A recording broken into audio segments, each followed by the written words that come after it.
A special thank you to each of our subscribers who make this channel possible. Here's today's story. In a bold declaration at the close of an international energy summit in London, Energy Secretary Ed Miliband has urged opponents of the UK's net zero policy to bring on the fight. This comes in the wake of criticism from a US delegation, led by Tommy Joyce, who claimed that net zero policies are detrimental to human lives and economic stability. Miliband, addressing an audience of over 60 governments and more than 50 businesses, emphasized the importance of international cooperation in transitioning to renewable energy and achieving zero climate emissions by 2050. The critics will not shut up, I'm sure, he stated. But the critics need to know, if they want to fight about this government says bring it on.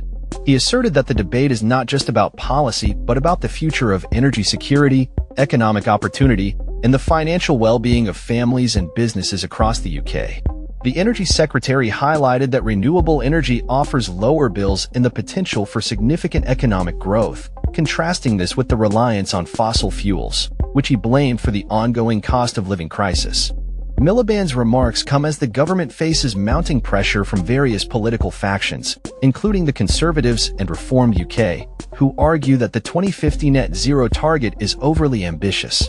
However, Miliband remains firm in his stance, stating that the government will not waver in its commitment to clean energy. "We are not for bending, we are not for buckling," he declared. This government is standing firm. The summit also saw Prime Minister Sir Keir Starmer reiterate the government's commitment to clean energy as the only viable path to ensuring energy security and reducing costs in the long run. Despite the criticism from the US, Miliband expressed a desire to find common ground, particularly in areas like nuclear and geothermal energy, suggesting that while there may be differences in approach, there are shared interests that can be pursued collaboratively.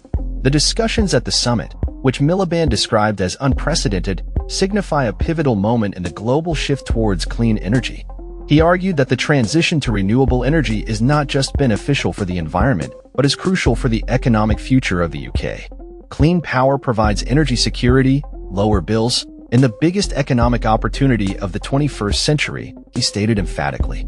The government's commitment to net zero is seen as a cornerstone of its energy policy, despite external pressures and internal dissent. As the UK navigates its energy landscape, the call to bring on the fight reflects a determination to uphold its climate goals against a backdrop of global skepticism and political challenges. Miliband's assertive stance may galvanize support among those who believe in the necessity of a green transition, while also igniting further debate among critics who question the feasibility and implications of such ambitious targets. The government's approach to energy security and climate policy will undoubtedly continue to be a focal point of political discourse as the UK moves forward in its commitment to a sustainable future. That's all for this story. We upload videos every day covering many different subjects, so hit that subscribe button to stay informed. Thanks for watching.